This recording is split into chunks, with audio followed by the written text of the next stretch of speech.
Hello friends, AutoCAD la நம்ம draw பண்ணும்போது white color background இருந்ததுனா அதை எப்படி black color background change பண்றது நம்ம இந்த வீடியோல பார்க்க போறோம்.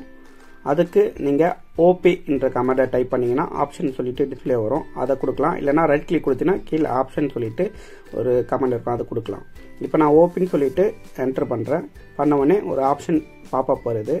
அதல டிஸ்ப்ளே ன்னு சொல்லி இருக்கிற டாப்ல கீழ கலர்ஸ் ன்னு சொல்லிட்டு ஒரு ஆப்ஷன் இருக்கும். அத பிக் பண்ணீங்கனா again இன்னொரு பாப் அப் வரும்.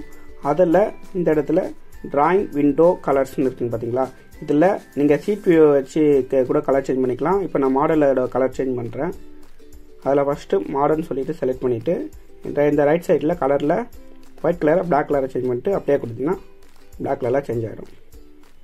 இந்த மாதிரி AutoCADல நிறைய விஷயம் உங்களுக்கு தெரிஞ்சுக்கணும்னா நம்ம சேனலை சப்ஸ்கிரைப் பண்ணிட்டு பக்கத்துல இருக்க பெல் பட்டனை மறக்காம பிரஸ் பண்ணிக்கங்க. அப்படியே இந்த வீடியோ உங்களுக்கு யூஸ்ஃபுல்லா இருந்ததுன்னா மறக்காம ஒரு thumbs up போட்டு போங்க.